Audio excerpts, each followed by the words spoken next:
Hello दोस्तों, जैसा कि आपने थंबनेल देख लिया होगा कि इस वीडियो में मैं क्या बात करने वाला हूँ। तो इस वीडियो में मैं आपको बताऊँगा अपनी जर्नी, कब मैंने ग्रेजुएशन की, कब मैंने पहली जॉब स्टार्ट की थी, कब मैं यूएसए आया, अभी मेरी कितनी सैलरी है, फर्स्ट सैलरी मेरी कितनी थी, ताकि आप लोग को पता चले।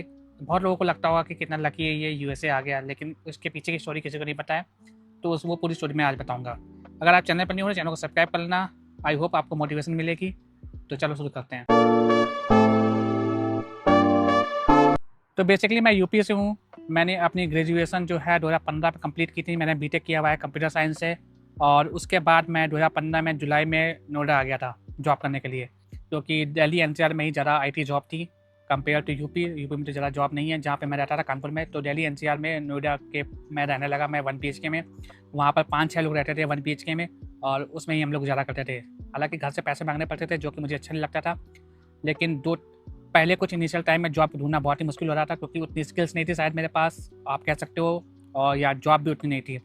तो 1 BHK में रहते थे 5-6 लोग। और इंटरव्यूज दे रहा था मैं, रिजेक्शन हो रही थी, 2-3 महीने तक रिजेक्शन होती रही।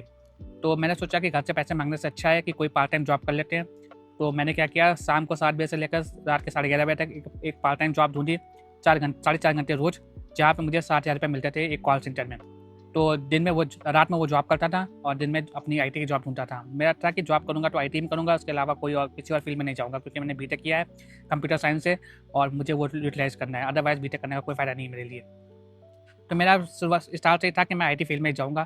तो जब मैं पार्ट टाइम जॉब कर रहा था, 2-3 महीने तक कुछ नहीं मिली, तो आप कह सकते हो कि ये जुलाई से लेकर सितंबर अक्टूबर तक मुझे कोई जॉब नहीं मिली। ठीक है? तो थोड़ा दिक्कत हो रही थी। तो एक कंपनी में मैंने इंटरव्यू दिया था, वहाँ पे मुझे जॉब मिल गई फाइनली, लेकिन वो थी बिजनेस एनालिस्ट की। मैंने कहा आईटी जॉब है, चलो ले लेते हैं। लेकिन आप सैलरी सुनोगे तो हैरान रह जाओगे भाई। 3800 रुपये सैलरी थी आईटी जॉब में, उस वाले में। इनिशियल 3 मंथ 3800 रुपये थी। उसके बाद आपको इवेल्युएट करेंगे, उसके बाद वो सैलरी आपकी 7,000 कर देंगे, 7,500 कर देंगे, ऐसा कुछ उन्होंने बोला था। तो 3 महीने तक, इनिशियल 3 महीने तक 3800 रुपये थी। तो मुझे शायद मिली थी, मुझे नहीं पता, नवंबर दिसंबर के आसपास मुझे मिली थी वो शायद। हाँ, नवंबर दिसंबर के आसपास मिली थी मुझे वो। तब तक मैं पार्ट टाइम जॉब ही कर रहा था, अपना खर्चा निकाल रहा था अपना। तो वो पहली जॉब मिल गई मुझे एज ए बिजनेस एनालिस्ट की। तो मैंने ये पार्ट टाइम जॉब जो कॉल सेंटर वाली थी वो छोड़ दी। तो ये 7,000 आने बंद हो गए, और वहाँ से 38,000 आने शुरू हो गए। तो मैं करता रहा 4 से 2। मैं मीनवाइल तैयारी भी करता था कि कोई दूसरी जॉब मिल जाए, ये इसमें तो पैसे बहुत कम है, और ये मेरा वो भी नहीं है कि मैं बिजनेस एनालिस्ट करूँ। आईटी थी इसलिए मैंने बस ले लिया उसको। तो मैं फ्री टाइम में पढ़ता भी रहता था और इंटरव्यूज़ भी देता रहता था। तो 3 महीने मैंने यहाँ किया, 3 महीने होने वाले थे, एवोल्यूशन होने वाला था। तो मैंने एक जगह और इंटरव्यू दिया था नोएडा में ही। वहाँ पे मेरी जॉब लग गई सॉफ्टवेयर इंजीनियर की, जहाँ पे मुझे 18,000 की सैलरी मिल रही थी। 18,000 की सैलरी, 18,000 पर मंथ। 3800 से 18,000, आप समझते हो कितना डिफरेंस है भाई। तो मैंने इंटरव्यू दिया, और लकली वो क्लियर हो गया भाई। मैंने सोचा था कि ये क्या मिलेगी मुझे, चलो इंटरव्यू शेड्यूल चला जाता हूँ। मुझे उम्मीद नहीं थी कि वो जॉब मुझे मिल जाएगी, लेकिन इंटरव्यू क्रैक कर लिया मैंने। पहले रिटन दिया, उसके बाद टेक्निकल दिया, उसके बाद मैनेजर राउंड दिया, फिर एचआर राउंड दिया। तो वो जॉब मुझे फाइनली मिल गई, और अप्रैल में वो जॉब मुझे कंफर्म हो गई। तो 3 महीने शायद मैंने वहाँ काम किया था, दिसंबर से लेकर अप्रैल तक शायद किया था। और उसके बाद वो जॉब मैंने पकड़ ली 18,000 की। तो अप्रैल 2016 में मेरी फर्स्ट जॉब लगी सॉफ्टवेयर इंजीनियर की ऐसे। वहाँ पर मुझे 18,000 मिलते थे। बहुत ही ऐसा लग रहा था ड्रीम जॉब हो गई मेरी अब तो। 3800 से 18,000 पे आना बहुत ही बड़ी बात थी उस टाइम पे। तो मेरी प्रोफाइल थी सॉफ्टवेयर ट्रेनिंग की, जहाँ आप जो 1 साल के लिए सॉफ्टवेयर ट्रेनिंग में रहोगे आप, उसके बाद आपका इवैल्यूएशन होगा, और उसके बाद आपको प्रमोशन करेंगे। तो मेरा 1 साल बाद प्रमोशन हो गया, फिर मैं एसोसिएट सॉफ्टवेयर इंजीनियर बन गया। तो उस कंपनी में मैंने 3 साल तक काम किया। मेरी सैलरी 18,000 के पैकेज से लेकर जो मंथली सैलरी थी वो बढ़कर हो गई 32,000 के आसपास उस 3 साल में। तो जब मैंने छोड़ा था, तो मेरा पैकेज था, 3 साल मैंने वहाँ काम किए, तो मेरा पैकेज वहाँ पर 4 लाख हो गया था एनएम का। फिर मैंने स्विच किया, वहाँ से मैं ईवाई में गया, मुझे 50% का हाइक मिला। तो जब ईवाई मैंने ज्वाइन किया वहाँ पर, तो मुझे 6 लाख एलपीए का पैकेज मिल गया था, और मुझे 2.8 ईयर का एक्सपीरियंस था उस टाइम पे जब मैंने ईवाई ज्वाइन किया था। और मैं आपको बता दूँ कि जो मेरी पहली जॉब थी वो लकीली मुझे साइबर सिक्योरिटी में मिल गई थी, आइडेंटिटी एंड एक्सेस मैनेजमेंट में। उस टाइम पर मुझे उसका स्कोप नहीं पता था, लेकिन जैसे जैसे धीरे धीरे ग्रो करता रहा मैं, मुझे पता चला कि आईएम कितना बड़ा है, साइबर सिक्योरिटी कितना बड़ा है। तो ये बहुत अच्छी फील्ड है। मैं कहूँगा कि अगर आप फ्रेशर हो तो कोशिश करो कि साइबर सिक्योरिटी आपको मिल जाए, आइडेंटिटी एंड एक्सेस मैनेजमेंट मिल जाए, क्योंकि इसकी डिमांड बहुत है भाई। और लकीली मुझे वही मिल गई थी। तो 3 साल मैंने यहाँ पे काम किया, 2.8 ईयर्स पहली कंपनी में। उसके बाद मैं EY गया जहाँ पर 6 LPA का मुझे पैकेज मिला। तो यहाँ से मैं EY पहुँच चुका था और 6 लाख एनएम का मेरा पैकेज हो चुका था। वहाँ पे भी मैं साइबर सिक्योरिटी फील्ड में ही काम कर रहा था और IEM के अंदर काम कर रहा था। तो जब मैंने EY में 1.5 साल तक काम किया, उसके बाद मुझे एक नई अपॉर्चुनिटी मिली और मुझे पता था IEM की डिमांड ज़्यादा है और जिस फील्ड में मैं काम करता हूँ, जिस टेक्नोलॉजी पे मैं काम करता हूँ, उसकी डिमांड भी ज़्यादा है, रिसोर्सेज कम है। तो मैंने वहाँ पर हाइक मांगा 100%। उन्होंने मुझे 100% हाइक दे दिया। तो मेरा पैकेज जो 6 लाख से 12 लाख पहुँच गया। तो मेरा पैकेज 6 लाख से 12 लाख पहुँच गया 4.5 साल की एक्सपीरियंस पे।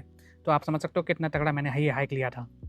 सो EY से मैं जब इस नई कंपनी में गया जहाँ पे 12 लाख मुझे पैकेज मिला था, मैंने 2 साल काम किया और 2 साल बाद मेरी इंक्रीमेंट मिला नहीं मुझे, क्योंकि इन्होंने ऑलरेडी इतना बढ़ा दिया था मेरा पैकेज, सैलरी मैच कर दी थी। तो उन्होंने सोचा कि अब शायद नहीं बढ़ाएंगे, तो उन्होंने मुझे इंक्रीमेंट नहीं दिया।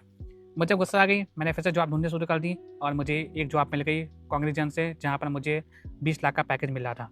तो मैंने रिज़ाइन मार दिया, नोटिस डाल दिया। मैंने इनको बोला कि मुझे 20 लाख मिल रहा है, मैं नहीं रुकूंगा। तो इन्होंने ये गए, वापस आए, फिर मुझसे कहते हैं कि आपका पैकेज मैच कर देंगे, आप रुक जाओ। मैंने सोचा चलो अच्छी बात है, पैकेज मैच कर रहे हैं, 20 लाख मैच कर देंगे तो नई कंपनी में को जाना। यहाँ पर आप ऑलरेडी प्रोजेक्ट के बारे में जानते हो, वहाँ पर जाओगे, कैसा मैनेजमेंट होगा, कैसी टीम होगी और कैसा प्रोजेक्ट होगा, ये सब यहाँ पर कंफर्टेबल है। तो यहाँ पर ऑफर एक्सेप्ट करके रुक जाते हैं। यहाँ पर मैं रुक गया। 1 साल फिर मैं रुका, थोड़ा फ्रस्ट्रेट हो रहा था, मुझे पता नहीं, क्योंकि 1.5 साल हो गए थे मुझे, फिर मतलब 3.5 साल हो चुके थे। तो इन्होंने सैलरी फिर नहीं बढ़ाई 1 साल बाद।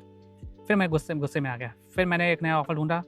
अब 20 लाख के बाद मुझे अब अगला ऑफ़र मिला 28 लाख का। तो 28 लाख का ऑफ़र था, मैंने रिज़ाइन मार दिया और रिज़ाइन मारने के बाद इन्होंने मेरे पास आए वापस। उन्होंने बोला कि तुमने रिज़ाइन मार दिया, हम तुम्हारा नाम US के लिए अप्रोच कर रहे थे, क्लाइंट साइड पे तुम्हें भेजेंगे, HMB लॉटरी में तुम्हारा नाम डालेंगे, रिज़ाइन वापस ले तो हम प्रोसेस स्टार्ट करें।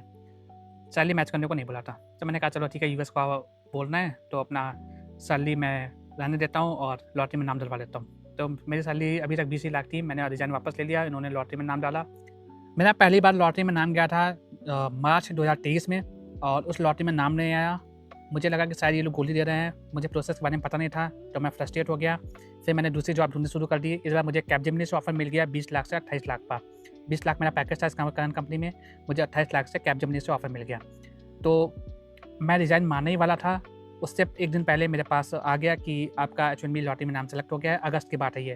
तो एक लॉटरी में नाम जाता है आपका मार्च में, अगर वो साइकिल मैच नहीं होती है तो USCIS दोबारा लॉटरी रन करता है और दोबारा अगस्त में लॉटरी सेलेक्ट करता है। तो मेरा अगस्त में दोबारा नाम आ गया, मेरे पास मेल आ गई। तो मैंने सोचा अब रिज़ाइन नहीं मारूंगा, अब वेट करता हूँ और मेरा H1B का प्रोसेस जो है वो अगस्त 2023 में स्टार्ट हो गया। फिर अगस्त में मेरा प्रोसेस स्टार्ट हुआ, फिर मुझे वीज़ा की अपॉइंटमेंट मिली। मुझे अपॉइंटमेंट मिली जनवरी की। जनवरी में मुझे स्टैंपिंग मिल गई हैदराबाद जाकर और फिर मेरा वीज़ा जनवरी में ही लग के आ गया था पासपोर्ट पे। फिर मुझे प्रोजेक्ट मिलते मिलते 1 साल हो गए, तो मेरा नंबर आया US आने का 2025 में। 2025 के अप्रैल में, मार्च में हम आए थे US में और अभी हमें 1.5 साल हो चुके हैं। तो ये स्टोरी है मेरी US आने की। और आप समझो मेरी पहली जॉब जो थी वो IT की, वो 3800 रुपये पर महीने से थी। आज यहाँ US में 1 करोड़ से ज़्यादा हम कमा रहे हैं। और अब मैं कहूँगा आपसे कि अगर आप अपने 20s से 30s के बीच में हैं तो मोस्टली स्ट्रगल आपका 20s से 30s के बीच में ही होता है। धीरे धीरे आप जब 30s के ऊपर जाते हो तो आपका लाइफ थोड़ी सेटल होनी शुरू हो जाती है। आप उस पॉइंट पे पहुँच जाते हो जहाँ पर आपको अचीव करने लगते हो कुछ ना कुछ। तो मैं आपसे यही बोलूँगा कि अगर आप थोड़ा स्ट्रगल कर रहे हो तो थोड़ा अपने आप को टाइम दो, अपने स्किल्स पे ध्यान दो।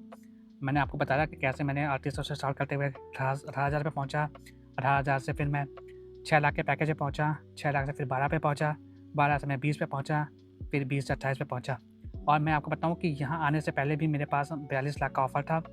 और जब मैं यहाँ पर आने के लिए परेशान हो रहा था, प्रोजेक्ट नहीं मिल रहा था, तो मैंने एक ऑफ़र लिया EY से दोबारा। EY मैं छोड़ चुका था, दोबारा मैंने EY से ऑफ़र लिया और फिर मैंने डेलॉयट से ऑफ़र लिया।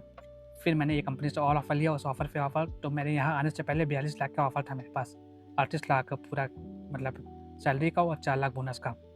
तो मेरे पास 42 लाख का ऑफ़र था। उसको छोड़ के मैंने US प्रेफर किया क्योंकि मैं आना चाहता था US, ड्रीम था मेरा। सब IT वालों का ड्रीम होता है US में आने का। तो इस तरह से मेरी कुछ जर्नी रही है। तो आई होप आपको मोटिवेशन मिलेगी, आप लड़ते रहेंगे अपनी लाइफ में। 20 से 30 के बीच काफ़ी स्ट्रगल होता है जब आप सबको एक बार में ही बहुत अच्छी जॉब नहीं मिल जाती, काफ़ी लोगों को मोस्टली लोगों को स्ट्रगल करना ही पड़ता है। तो आई होप मेरी स्टोरी से आप मोटिवेट होंगे, और ये बताया मैंने आपको पूरा अपना जर्नी बहुत शॉर्ट में बताई है, उसके पीछे भी बहुत ही स्ट्रगल था जो मैंने सिर्फ हाई लेवल से आपको बताया हुआ है। तो आप समझ सकते हो कि कितने स्ट्रगल करने के बाद मैं यहाँ पर आया हूँ। 1 करोड़ की ज़्यादा सैलरी है, और साइबर सिक्योरिटी फील्ड में ही हूँ मैं अभी भी यहाँ पर यूएस में जो काम कर रहा हूँ। तो मेरी एडवाइस यही रहेगी कि ऐसी फील्ड चुनो जहाँ पर डिमांड ज़्यादा हो, लोग कम हो। साइबर सिक्योरिटी इसमें बूम पे है। आइडेंटिटी एंड एक्सेस मैनेजमेंट में जॉब करता हूँ। तो सबसे अच्छी फील्ड है ये इस समय, और अगर आप इस फील्ड में हो तो इस फील्ड में आपके पास ज़्यादा चांसेस हो सकते हैं। तो ये रहा मेरी जर्नी। अगर आपको पसंद आया तो चैनल को सब्सक्राइब कर लेना। मिलते हैं आपसे नेक्स्ट वीडियो में, तब तक के लिए बाय, टेक केयर।